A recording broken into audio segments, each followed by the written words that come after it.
I'm really very, very glad to be here, and I'm especially glad to be here because of the international flavor of this meeting. It's just incredibly important that transport workers around the world begin to work together, because the more I travel and the more I do this work in different places, the more clear it is to me that while the specific form that the problems take is always unique to place, the generic problem is the same, and that it's really going to be very important to figure out how to share information, how to essentially respond to these things. And what I'd like to do in my talk today, which will be brief, is to essentially deal with the question of how does the future direction of urban transport relate to the occupational health issues of workers. That's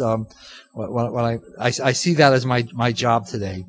The first takeaway message is where is transit going is the general direction of urban transport can be summed up in two terms: intermodalism and systems integration. That it's just that simple. All of the rest of it follows. By the first term, I mean essentially an important characteristic of urban transport is moving forward is going to be the degree to which it's going to be possible to seamlessly, and that's the word, seamlessly move passengers from point A to point B.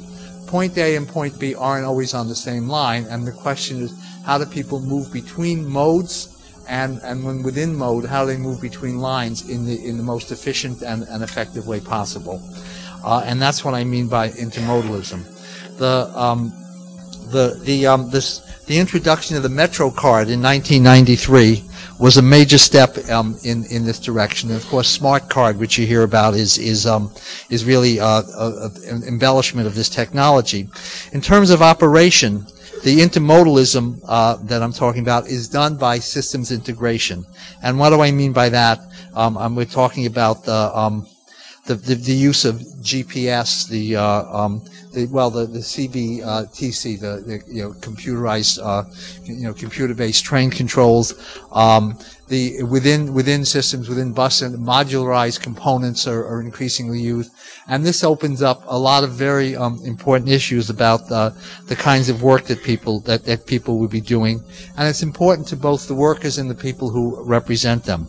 I'll return to this at the end, but I think what I want to first do is explain what I think is at stake here. While everyone's concerned about jobs, I think it's much bigger.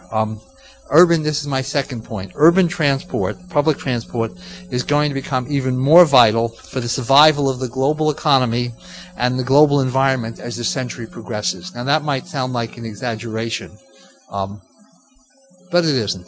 The first fact that you have to deal with is that by the middle of this century, by roughly 2050, 3 out of every 4 people living on the planet are going to be living in urban places.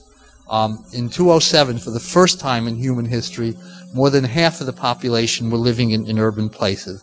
And it makes a lot of sense because with the exception of mineral extraction and agriculture, and even with agriculture, we talk more about urban agriculture, almost every other activity that humans do, we end up being able to do much more efficiently in urbanized settings and in urban places.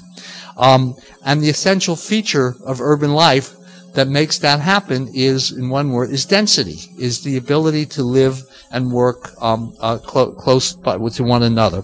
The more density an urban area can have, the more productive life can be in that place. It's not always just that simple, but it's a good piece of it. But the quality of urban density is also always related to the quality of urban services, transport being one. I do work right now in part of my work. I spend about 4, 5, 6 times a year. I'm in Nairobi, Kenya. Nairobi, Kenya has slums that have densities that are at least that rival the density of Manhattan, but nobody thinks of living in Manhattan as living in a slum at high density, because Manhattan has a range of very good public services. That's good public transport, things you don't think about: safe drinking water, sanitation systems, police that are mostly on your side, fire departments that respond, and so these services become very important.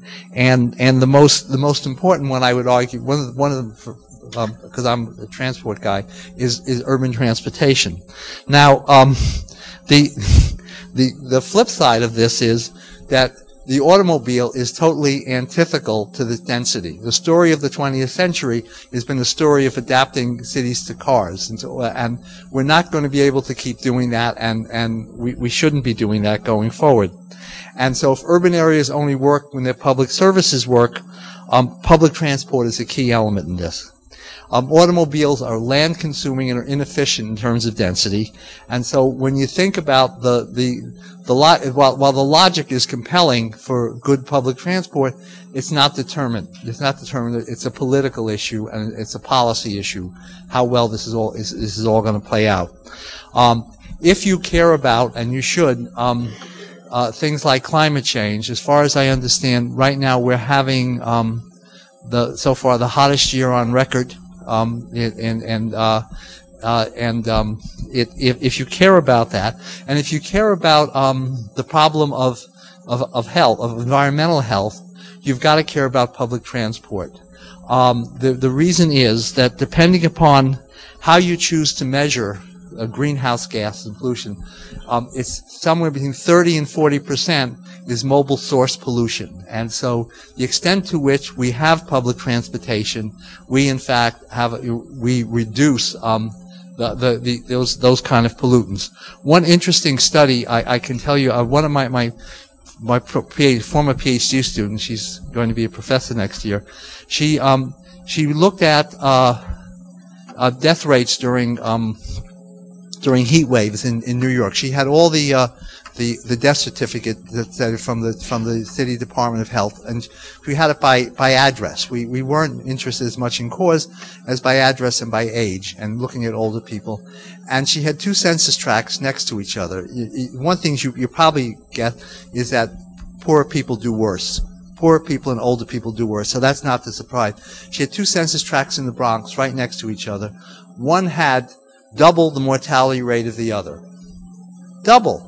And they were exactly, if you looked at the socioeconomics, the income level, the ethnicity, the education, they were identical. What was the difference? One tract was Van Cortlandt, near Van Cortlandt Park. The other tract ran through the Cross Bronx Expressway, ran through it. So this issue, this issue of health, of environmental health, this issue of climate change, is an issue in transportation, and it's an issue for public transportation if we really think that we're going to be an urban planet, which all the demographic models I looked at say that's where it's going.